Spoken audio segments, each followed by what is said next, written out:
The first time I truly believed that I could only rely on myself was during my teens. I was 17 when my parents got divorced. The reason was my dad's affair.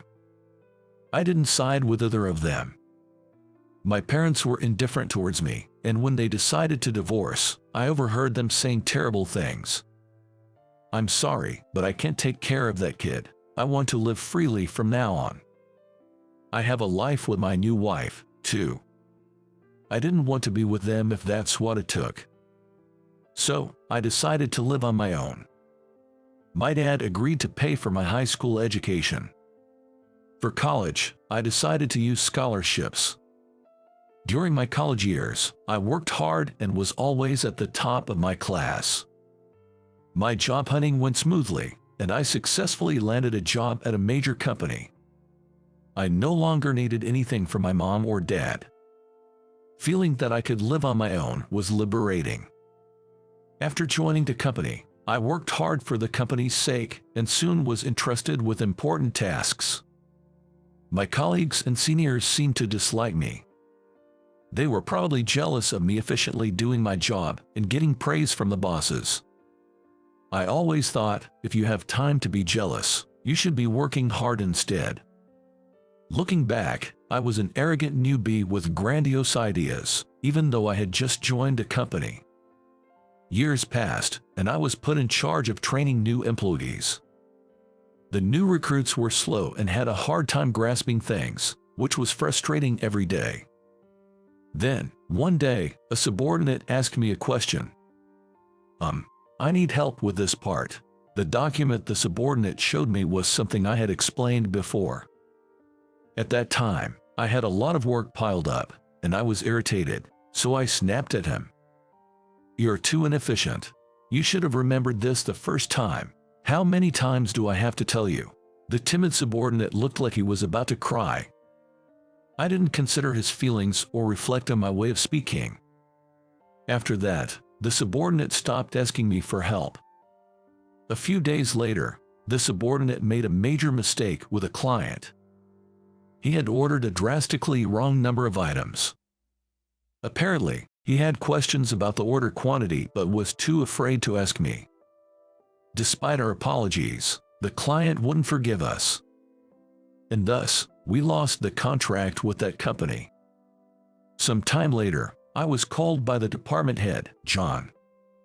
"The personnel changes are coming up soon. You're being transferred to a branch in a remote area," he said. Hearing this, my mind went blank. That branch was known as a backwoods branch, significantly smaller than the headquarters and handling only minor projects. In essence, I was demoted.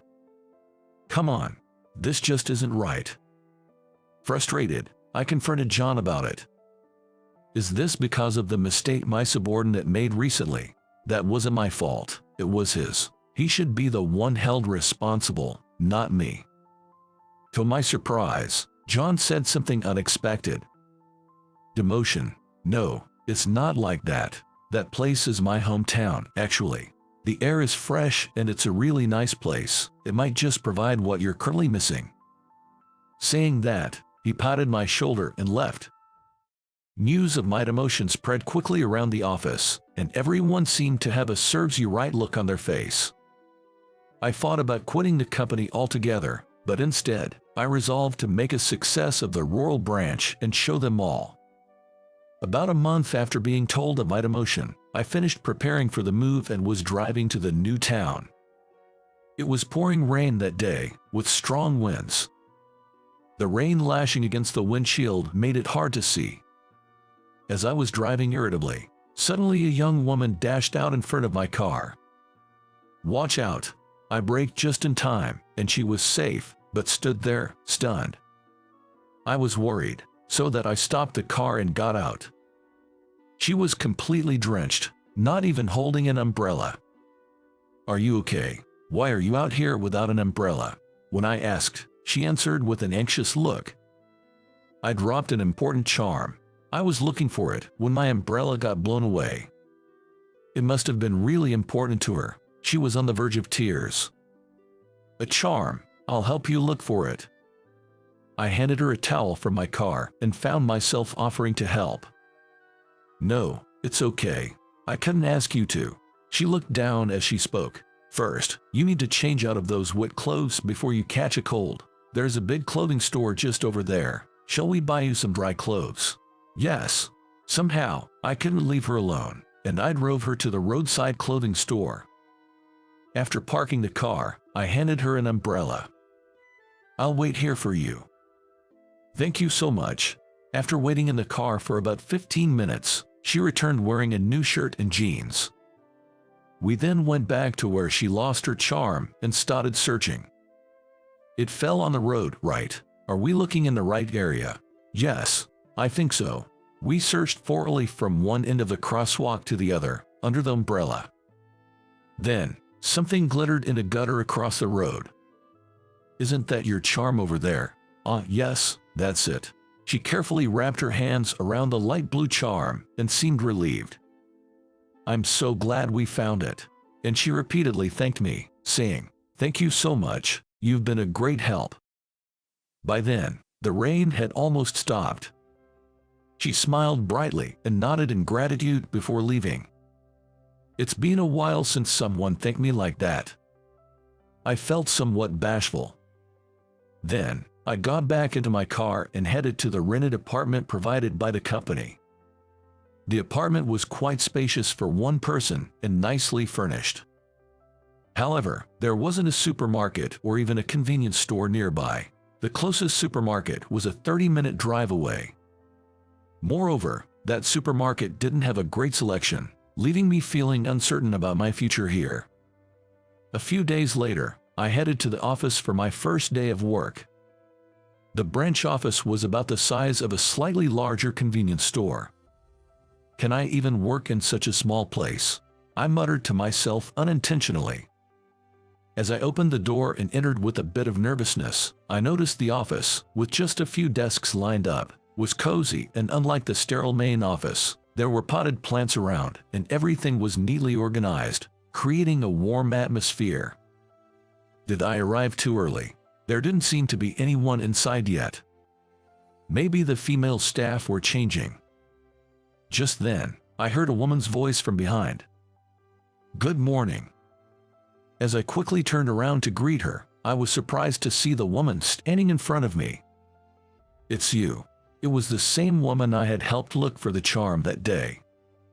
She also looked surprised, her eyes wide as she saw me. "Actually, I've been transferred here starting today." As I said this, she asked, "Could you be the Michael that Dad mentioned?" "Wait, Dad," I thought, but first, I introduced myself.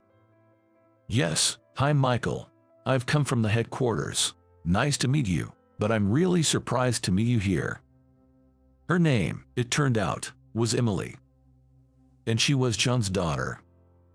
John had left his family in the countryside while working at the headquarters, and though I had briefly heard he had a daughter, I never imagined she'd be working at the branch.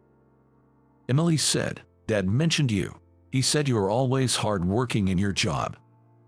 Still harboring some dissatisfaction about being demoted, I couldn't find a proper response to her words and just laughed it off. Life in the countryside turned out to be unexpectedly comfortable. No one looked at me strangely for being demoted, and all the staff were kind and helpful. If you have any questions, feel free to ask. You can ask as many times as you need until you understand. "Michael, you're young, unlike Bob, so you won't forget things easily, right?" Right."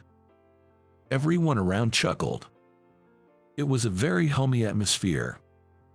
While I asked questions about things I didn't understand, I quickly and efficiently handled the tasks I knew. Emily often praised me, saying, "Michael really knows his job. Everyone here is so glad you came. You've been a big help."